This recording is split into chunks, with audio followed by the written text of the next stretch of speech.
નમસ્કાર વાલા મિત્રો, આજે આપણે શિક્ષણ પંચો અને સમિતિઓની અંદર આજે હન્ટર કમિશન કે જે 1882-83ની અંદર આ હન્ટર કમિશન રચવામાં આવ્યું હતું, તો એના વિશે આજે આપણે માહિતી મેળવીશું. તો ચાલો શરૂ કરીએ. હન્ટર કમિશન 1882થી 83.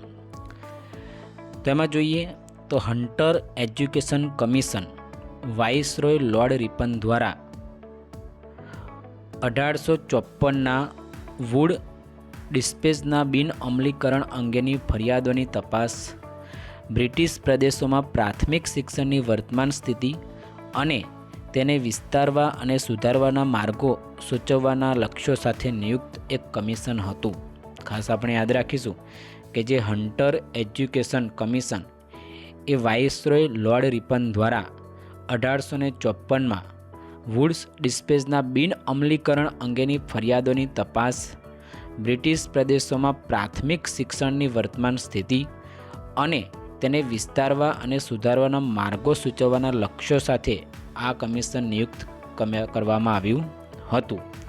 એમાં આગળ જોઈએ તો સર વિલિયમ વિલ્સન હન્ટરની આગેવાની હેઠળ આ કમિશનનો અહેવાલ 1882માં સબમિટ કરવામાં આવ્યો હતો. ખાસ આપણે યાદ રાખીશું કે જે હન્ટર કમિશન છે એ હન્ટર કમિશન તો સર વિલિયમ વિલ્સન હન્ટરની આગેવાની હેઠળ આ કમિશનનો જે અહેવાલ છે એ 1882માં સબમિટ કરવામાં આવ્યો હતો. 7 ભારતીય સભ્યો સાથે અધ્યક્ષ સિવાય કુલ 20 સભ્ય હતા. હવે આ કમિશનની અંદર 7 ભારતીય સભ્યો હતા, એની સાથે અધ્યક્ષ સિવાય કુલ 20 સભ્યો હતા. હવે હન્ટર કમિશનના આપણે ઉદ્દેશ જોઈએ કે હન્ટર કમિશનનો ઉદ્દેશ શું હતો. તેમાં જોઈએ તો પ્રાથમિક શિક્ષણ પર ધ્યાન કેન્દ્રિત કરીને ભારતમાં શિક્ષણની સ્થિતિનું મૂલ્યાંકન કરવું અને સુધારણા માટે ભલામણો કરવી. ખાસ આપણે યાદ રાખીશું કે પ્રાથમિક શિક્ષણ પર ધ્યાન કેન્દ્રિત કરવું અને ભારતમાં શિક્ષણની સ્થિતિનું મૂલ્યાંકન કરવું અને સુધારણા માટે ભલામણો કરવી એ આનો મુખ્ય ધ્યેય ઉદ્દેશ હતો. બરાબર. ત્યાર પછી જોઈએ તો ધાર્મિક મિશનરીઓના શૈક્ષણિક કાર્યનું મૂલ્યાંકન કરવું. બરાબર. હન્ટર કમિશનનો ઉદ્દેશ શું હતો? તો ધાર્મિક મિશનરીઓના શૈક્ષણિક કાર્યનું મૂલ્યાંકન કરવું એનો ઉદ્દેશ હતો. ત્યાર પછી જોઈએ તો 1854ના વુડ્સના ડિસ્પેચના અમલીકરણ અને તેના અનુદાનના ઉપયોગ વિશે તપાસ કરવી. બરાબર. એ પણ એનો ઉદ્દેશ હતો. આગળ જોઈએ તો સરકારને લોકોને શિક્ષણ આપવાનું ચાલુ રાખવા દેવું જોઈએ કે નહીં તે નક્કી કરવું. તો આ પણ એનો એક ઉદ્દેશ હતો હન્ટર કમિશનનો. ત્યારબાદ આગળ જોઈએ તો હન્ટર કમિશનનો પ્રાથમિક ધ્યેય ભારતમાં પ્રાથમિક શિક્ષણની સ્થિતિની તપાસ કરવાનો છે. ખાસ આપણે યાદ રાખીશું કે હન્ટર કમિશનનો પ્રાથમિક ધ્યેય શું હતો? તો ભારતમાં પ્રાથમિક શિક્ષણની સ્થિતિની તપાસ કરવાનો છે. પરંતુ કમિશને ભારતમાં માધ્યમિક અને ઉચ્ચ શિક્ષણની તપાસ કરવાનું પણ નક્કી કર્યું. બરાબર. આનો મુખ્ય ધ્યેય તો પ્રાથમિક શિક્ષણની સ્થિતિની તપાસ કરવાનો હતો, પરંતુ સાથે સાથે આ જે હન્ટર કમિશન છે એ ભારતમાં માધ્યમિક અને ઉચ્ચ શિક્ષણની સ્થિતિની તપાસ કરવાનું પણ નક્કી કર્યું હતું. હવે હન્ટર કમિશનની આપણે ભલામણો જોઈએ તો હન્ટર કમિશનની કઈ કઈ ભલામણો હતી તેમાં જોઈએ તો હન્ટર કમિશનની ભલામણો મુખ્યત્વે પ્રાથમિક અને માધ્યમિક શિક્ષણ પર કેન્દ્રિત હતી. બરાબર. ખાસ યાદ રાખીશું કે હન્ટર કમિશનની ભલામણો મુખ્યત્વે પ્રાથમિક અને માધ્યમિક શિક્ષણ પર કેન્દ્રિત હતી. પ્રાથમિક શિક્ષણના વિસ્તાર અને સુધારણામાં રાજ્યની જવાબદારી પર ભાર મૂક્યો અને પ્રાથમિક શિક્ષણ સ્થાનિક ભાષામાં આપવું જોઈએ તેવું સૂચન કર્યું. બરાબર. હન્ટર કમિશનની ભલામણમાં શું કીધું કે જે પ્રાથમિક શિક્ષણ છે એ પ્રાથમિક શિક્ષણ એ સ્થાનિક ભાષામાં આપવું જોઈએ એવું સૂચન આ હન્ટર કમિશનની અંદર કરવામાં આવ્યું હતું. આગળ જોઈએ એવું સૂચન કરવામાં આવ્યું હતું કે પ્રાથમિક શિક્ષણનું નિયંત્રણ નવા રચાયેલા જિલ્લા અને મ્યુનિસિપલ બોર્ડને ટ્રાન્સફર કરવામાં આવે. બરાબર. હવે એવું પણ સૂચવવામાં આવ્યું હતું કે પ્રાથમિક શિક્ષણનું જે નિયંત્રણ છે એ નિયંત્રણ એ નવા રચાયેલા જિલ્લા અને મ્યુનિસિપલ બોર્ડને ટ્રાન્સફર કરવામાં આવે. ત્યાર પછી આગળ જોઈએ અપૂરતી સ્ત્રી શિક્ષણ સુવિધાઓ તરફ ધ્યાન દોર્યું. બરાબર. હન્ટર કમિશને શું કર્યું? તો અપૂરતી સ્ત્રી શિક્ષણ સુવિધાઓ તરફ ધ્યાન દોર્યું. ખાસ કરીને પ્રેસિડેન્સી નગરોની બહાર અને તેમના વિસ્તરણ માટે ભલામણો કરી. બરાબર. તો એ પણ આપણે યાદ રાખીશું એની ભલામણ. આગળ જોઈએ તો સ્થાનિક સ્વરાજ અધિનિયમ હેઠળ જિલ્લા અને મ્યુનિસિપલ બોર્ડને પ્રાથમિક શિક્ષણનું સંચાલન સોંપવામાં આવ્યું હતું. ગ્રામીણ શાળાઓ માટે નિયુક્ત કરાયેલા ભંડોળને શહેરી શાળાઓ દ્વારા દુરુપયોગથી રોકવા માટે આ ભંડોળને ગ્રામીણ અને શહેરી વિસ્તારોમાં વિભાજિત કરવામાં આવ્યું હતું. તો આ પણ એની ખાસ ભલામણ હતી. આગળ જોઈએ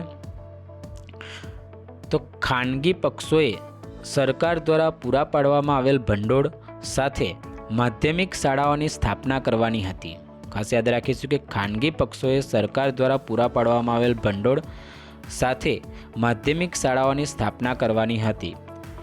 આવી ખાનગી શાળાઓને માર્ગદર્શન આપવા માટે દરેક જિલ્લામાં સરકાર દ્વારા સંપૂર્ણ રીતે સંચાલિત મોડેલ શાળાઓની સ્થાપના કરવાની હતી. તો એ પણ આપણે યાદ રાખીશું કે દરેક જિલ્લામાં સરકાર દ્વારા સંપૂર્ણ રીતે સંચાલિત મોડેલ શાળાઓની સ્થાપના કરવાની પણ ભલામણ હન્ટર કમિશન દ્વારા કરવામાં આવી હતી. આગળ જોઈએ તો માધ્યમિક શાળાના અભ્યાસક્રમમાં પણ સુધારો કરવામાં આવ્યો હતો. બરાબર કે માધ્યમિક શાળાના અભ્યાસક્રમની અંદર પણ સુધારો કરવામાં આવ્યો હતો, જેમાં શૈક્ષણિક અને વ્યવસાયિક અભ્યાસક્રમોને વિવિધ શાખાઓમાં વહેંચવામાં આવ્યા હતા. બરાબર કે જેમાં શૈક્ષણિક અને વ્યવસાયિક અભ્યાસક્રમોને વિવિધ શાખાઓની અંદર વહેંચવામાં આવ્યા હતા. આગળ જોઈએ તો મિશનરી શાળાઓનું કાર્યક્ષેત્ર મર્યાદિત કરવામાં આવ્યું હતું. જે મિશનરી શાળાઓ હતી એ મિશનરી શાળાઓનું કાર્યક્ષેત્ર એ મર્યાદિત કરવામાં આવ્યું હતું અને ખાનગી શાળા પ્રણાલીમાં ભારતીય ભાગીદારીને પ્રોત્સાહન આપ્યું હતું. બરાબર કે ખાનગી શાળા પ્રણાલીમાં ભારતીય ભાગીદારીને પ્રોત્સાહન આપ્યું હતું. ત્યારબાદ જોઈએ તો કન્યા કેળવણી અને મહિલા શિક્ષણની પ્રગતિ પર વિશેષ ધ્યાન આપવાની ભલામણ કરી. તો આ ખાસ આપણે યાદ રાખીશું કે કન્યા કેળવણી અને મહિલા શિક્ષણની પ્રગતિ પર વિશેષ ધ્યાન આપવાની ભલામણ એ હન્ટર કમિશન દ્વારા કરવામાં આવી હતી. હવે હન્ટર કમિશનથી કઈ કઈ અસરો થઈ તો એની અસરો આપણે જોઈએ. તેમાં જોઈએ તો વર્ષ 1882માં પંજાબ વિશ્વવિદ્યાલયની સ્થાપના થઈ. બરાબર, હન્ટર કમિશનને પરિણામે 1882માં પંજાબ વિશ્વવિદ્યાલયની સ્થાપના થઈ હતી. ત્યારબાદ જોઈએ તો વર્ષ 1885માં લાહોરમાં દયાનંદ કોલેજની સ્થાપના. બરાબર કે વર્ષ 1885ની અંદર લાહોરની અંદર દયાનંદ કોલેજની સ્થાપના થઈ હતી. ત્યારબાદ જોઈએ તો વર્ષ 1898માં બનારસ હિન્દુ કોલેજ કે જેની સ્થાપના એડી બેસન્ટ દ્વારા કરવામાં આવી હતી. ત્યારબાદ જોઈએ તો દર વર્ષે 2 વૈકલ્પિક પરીક્ષા લેવાનું નક્કી થયું. બરાબર, આ ખાસ આપણે યાદ રાખીશું કે દર વર્ષે જે 2 વૈકલ્પિક પરીક્ષા લેવાનું નક્કી ક્યારે થયું તો હન્ટર કમિશન વખતે નક્કી થયું હતું. ત્યારબાદ જોઈએ તો પ્રાથમિક શિક્ષણ સ્થાનિક સંસ્થાઓને સોંપાયું. બરાબર, જે પ્રાથમિક શિક્ષણ હતું એ પ્રાથમિક શિક્ષણ એક સ્થાનિક સંસ્થાઓને સોંપાયું. ત્યારબાદ જોઈએ તો વર્ષ 1986માં અખિલ ભારતીય શિક્ષણ સેવાની શરૂઆત થઈ. બરાબર, ખાસ આપણે યાદ રાખીશું કે અખિલ ભારતીય શિક્ષણ સેવાની શરૂઆત ક્યારે થઈ તો વર્ષ 1986ની અંદર અખિલ ભારતીય શિક્ષણ સેવાની શરૂઆત થઈ હતી. તો આજે આપણે હન્ટર કમિશન વિશે માહિતી મેળવી. નેક્સ્ટ વિડીયોની અંદર આપણે આગળના કોઈ કમિશન વિશે માહિતી મેળવીશું. જો વિડીયો પસંદ આવે તો વિડીયોને લાઇક, સબસ્ક્રાઈબ અને શેર કરવાનું ભૂલતા નહીં. તેમજ આવા નવા વિડીયો મેળવવા માટે આપણી YouTube channel Teach To Solve ઓફિશિયલને આજે જ સબસ્ક્રાઈબ કરવા માટે વિનંતી. Thank you.